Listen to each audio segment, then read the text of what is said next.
हम तो उसको नहीं मानते, ये नहीं चलने वाला है डेमोक्रेसी में। One nation, one election is not at all practical in this country. They also know about that. They want to divert the attention. ये जो सारी चीजें जो मोदी सरकार करती है, ये ध्यान बटाने का, सिर्फ ध्यान मुद्दों से भंग करने का तरीका मात्र है। ये निर्णय केवल एक गिमिक है, एक प्रपंच है।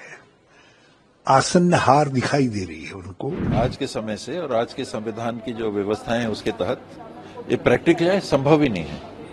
प्रैक्टिकल की बात ही नहीं है, ये संभव ही नहीं है। मेरी रियासत में इलेक्शन है, दूसरी रियासतों में नहीं है, मैं गिर जाता हूँ, फिर ये सदर का राज लगाएंगे उन पे, जब तो 5 साल दूसरा इलेक्शन आएगा। क्या मकसद है इसका?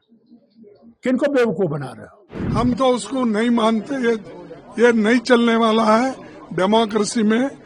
ये डेमोक्रेसी को टिकाना है तो जब चाहिए तब इलेक्शन करना पड़ेगा। India Alliance also told earlier itself, it is not at all practical in this country. One nation, one election is not at all practical in this country. They also know about that. They want to divert the attention of the present issues, from the present issues, this country. And that's only. They are going to take this up in the next. Let us see. Let us see. Certainly, it is not at all practical. India Alliance is not in favor of it. Congress Party is not in favor of it. India Alliance already told this thing earlier. Union cabinet ऐसे बहुत से proposals पास करती है जिस पर उनको U turn लेना पड़ता है। वन नेशन वन इलेक्शन कुछ नहीं, एक शगुफा है असल मुद्दों से भटकाने का। आप बेरोजगारी की बात मत करिए, आप जो उनकी नफरत और हिंसा की बातें हमारे नेता प्रतिपक्ष के खिलाफ कह रहे हैं उन पर बातें मत करिए। इसलिए वन नेशन वन इलेक्शन का ढोल बजाया जा रहा है। आप कैसे करिएगा वन नेशन वन इलेक्शन? क्या आप राज्य सरकारों को गिरा दीजिएगा? क्या आप असेंबलीज भंग कर दीजिएगा? किस तरह से कीजिएगा आप वन नेशन वन इलेक्शन? ये सारे शगुफे हैं आपका ध्यान भटकाने के लिए। आपका ध्यान भटक सकता है, हमारा नहीं भटकेगा। प्रैक्टिकली नहीं है भाई मैं ये जानना चाहती हूँ कि क्या आप अपने घटक दलों की सरकारें गिराएंगे? क्या आप जदयू की सरकार और टीडीपी की सरकार गिरा देंगे और वो मूक दर्शक बन के बैठ के देखते रहेंगे? क्या आप भाजपा के मुख्यमंत्रियों को राजी कर लेंगे सरकार गिराने के लिए? ये सारी चीजें जो सरकारें, ये जो सारी चीजें जो मोदी सरकार करती है, ये ध्यान बटाने का, सिर्फ ध्यान मुद्दों से भंग करने का तरीका मात्र है। ये निर्णय केवल एक गिमिक है, एक प्रपंच है। आसन्न हार दिखाई दे रही है उनको। जम्मू कश्मीर में भी, हरियाणा में भी बुरी तरीके से पिट रहे हैं। जहां उपचुनाव हो रहे हैं उनमें भी भाजपा को हार दिखाई दे रही है।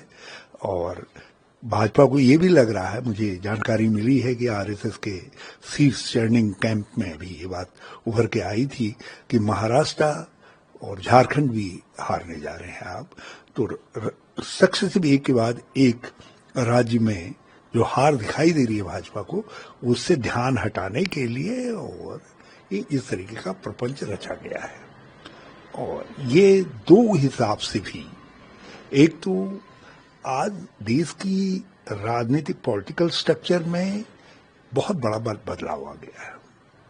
ये पहले जब ऐसा चुनाव होते थे वो स्थिति आज नहीं है।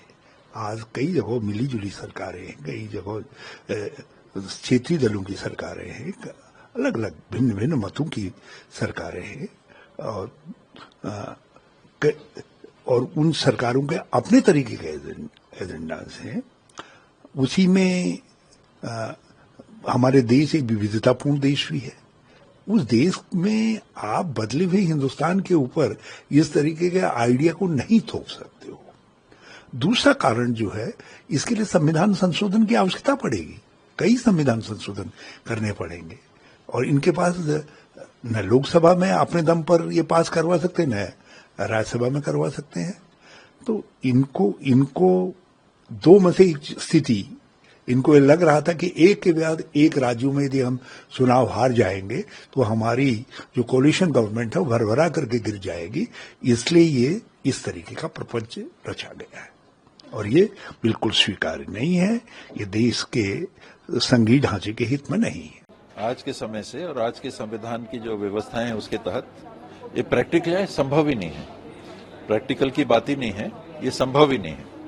ये तभी संभव हो सकता है यदि आप संविधान में ऐसा संशोधन करें, एक कि जो 5 साल का कार्यकाल वन नेशन वन इलेक्शन लागू हो गया 1 जनवरी 2025 से, मान लीजिए, अब पूरे देश की विधानसभाओं का और देश की लोकसभा का इलेक्शन एक साथ होगा, 5 साल के लिए वो चलेंगी सरकार।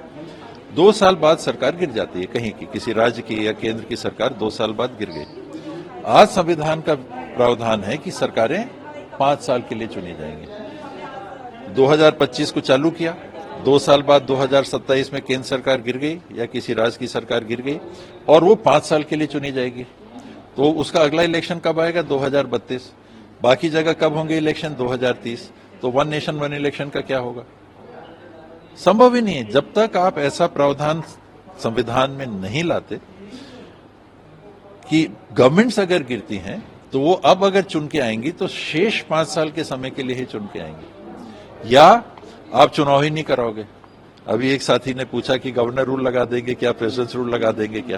तो आप कहोगे कि हमको तो 5 साल का मेंटेन करना है, 1 साल में अभी सरकार गिर गई तो अब चुनाव नहीं होगा क्योंकि one election one nation one election का क्रम टूट जाएगा। तो 4 साल के लिए गवर्नर्स रूल रहेगा, 4 साल के लिए प्रेसिडेंट्स रूल रहेगा। और संविधान के उस प्रावधान का क्या होगा जो कहता है कि 6 महीने में आपको चुनाव कराना ही है रिक्त स्थान में? वो भी संविधान में संशोधन करना पड़ेगा। नहीं, वन नेशन वन इलेक्शन हमको कराना है। तो अगर सरकार बीच में गिरती है तो 5 साल का क्रम टूट जाएगा। तो 5 साल हम नहीं बदल रहे। अब ये जो शेष समय के लिए इसमें गवर्नर्स रूल या राष्ट्रपति शासन लगेगा। ब्रूट मेजॉरिटी थी जब इन्होंने ये चीज लाई थी। मकसद क्या था? प्रेसिडेंट बनने का। प्रेसिडेंट, आप देखना जो मैं बात आपसे कहता हूं यही करेंगे ये। इनको डेमोक्रेसी की तरफ नहीं है, ये फेडरल स्ट्रक्चर है। अनेकता में एकता, ये है भारत। कैसे भारत को मिलाएंगे? मेरी रियासत में इलेक्शन है, दूसरी रियासतों में नहीं है, मैं गिर जाता हूं, फिर ये सदर का राज लगाएंगे उन पे, जब तो 5 साल दूसरा इलेक्शन आएगा। क्या मकसद है इसका? किनको बेवकूफ बना रहे हो? यह वतन बहुत बड़ा है, इसमें कई तब्दीलियां आएंगी। 4 स्टेट्स का चुनाव इकट्ठे नहीं करा पा रहे हैं वो, या करने नहीं दे रहे हैं। 2 स्टेट्स का कर रहे हैं। झारखंड और महाराष्ट्र के चुनाव पोस्टपोन किए हैं, बाई इलेक्शन सारे पोस्टपोन कर रहे हैं। तो अपनी सुविधा के अनुसार वो काम करना चाहते हैं और हमेशा जनता को भ्रमित करने के लिए नए नए एजेंडा लेकर आते हैं। आज सरकार को बताना चाहिए कि पिछले 10 महीने में आपने क्या किया है। 6-5 महीने में जहां जहां सरकारें आपकी बनी हैं, 10 महीने हो गए हैं, राजस्थान है, छत्तीसगढ़ है, मध्य प्रदेश है, तीनों स्टेट्स के अंदर लॉ एंड ऑर्डर बिल्कुल चरमरा गया है और सरकार हर मोर्चे पर बैकफुट पर है।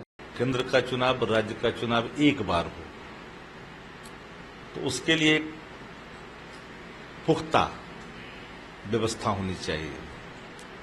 कल कोई राज्य में सरकार बनती है और फिर अकारण किसी कारण से वो सरकारें गिर जाती है, तो क्या उतने काल अवधि तक उन राज्यों में प्रेसिडेंट रूल रहेगा या फिर सभी राज्यों के चुनाव एक साथ कराए जाएंगे? ये सारे सवाल हैं और थोड़ा अनप्रैक्टिकल दिखता है।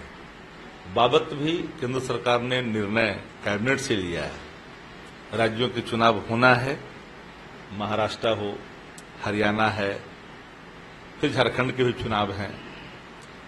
तो अलग अलग राज्यों के चुनाव अलग अलग समय पे होते हैं। भारतीय जनता पार्टी इस राग को कई बार आलापी है, पर इसका कोई पुख्ता एक ड्राफ्ट तैयार कर करके अभी तक पीपुल डोमेन में नहीं डाली है कि हम किस रूप में करेंगे। अगर लगता है कि तत्काल करना है तो क्या चुनी हुई केंद्र की सरकार राज्यों के चुनाव के साथ भांग करके एक बार कराना चाहते हैं, या जिन राज्यों में चुनाव ड्यू है, होने हैं फरवरी में, जनवरी में, दिसंबर में, उन राज्यों के चुनाव रोक दिए जाएंगे? आखिर वन नेशन वन इलेक्शन होगा कैसे, या फिर आने वाले कल में एक साथ कराएंगे? वो सारे सवाल हैं, थोड़ा अव्यवहारिक प्रतीत होता है। कि हमें ये लगता है कि ये भारतीय जनता पार्टी का एक और नया जुमला है, और मैं बताता हूं क्यों। थोड़े दिन पहले 4 राज्यों के चुनाव होने थे। 4 राज्यों के चुनाव में इन्होंने सिर्फ 2 राज्यों का चुनाव किया। इन्होंने हरियाणा का और जम्मू एंड कश्मीर का चुनाव कराया, झारखंड और महाराष्ट्र को छोड़ दिया। अगर आप 4 राज्यों के चुनाव नहीं करा पा रहे हो, आप वन नेशन वन इलेक्शन कैसे कराओगे? उसको भी छोड़ो, मैं इनसे ये कहना चाहता हूं कि हम मांग कर रहे हैं कि महाराष्ट्र और झारखंड के साथ आप दिल्ली का चुनाव करा दो। ये उसमें भी सहमत नहीं है। तो जब आप एक साथ 3 राज्य के चुनाव कराने में असमर्थ हैं, एक साथ 4 राज्यों के चुनाव कराने में असमर्थ है, तो फिर ये कैसे संभव है कि आप पूरे देश में एक साथ चुनाव करेंगे? तो ये एक बहुत बड़ा जुमला है। इसके अलावा एक और इंपॉर्टेंट पॉइंट है जो मैं आपके माध्यम से देश के सामने रखना चाहूंगा। क्या होगा अगर बीच में कोई सरकार गिर जाती है? अगर 5 साल के कार्यकाल में 2.5 साल में कोई सरकार गिर जाती है, तो क्या 2.5 साल फिर राष्ट्रपति शासन लगेगा वहां पे? और 2.5 साल राष्ट्रपति शासन लगेगा तो क्या बीजेपी ये सोच रही है कि वो फिर राष्ट्रपति शासन के थ्रू अपनी मनमर्जी एलजी के माध्यम से अपनी मनमर्जी चलाएंगे?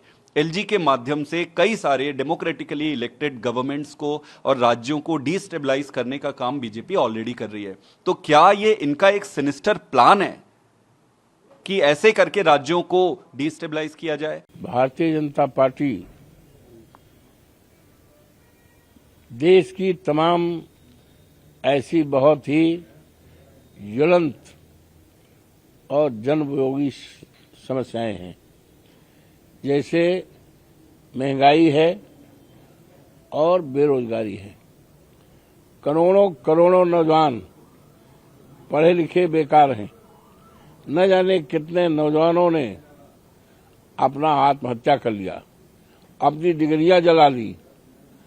और ये हमारे देश की संपदा है। किसी देश की दौलत हीरा जवाहरात सोना चांदी नहीं हुआ करता है। देश की संपदा, देश की दौलत हमारे नौजवान और हमारे देश के रहने वाले लोग हैं।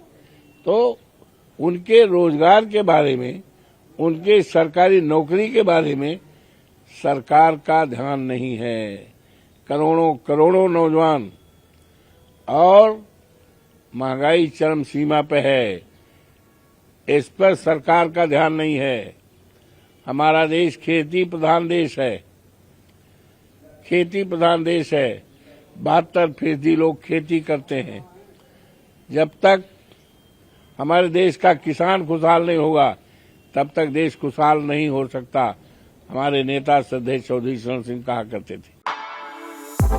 For exclusive and insightful videos, subscribe to our new channel ABP Live Premium.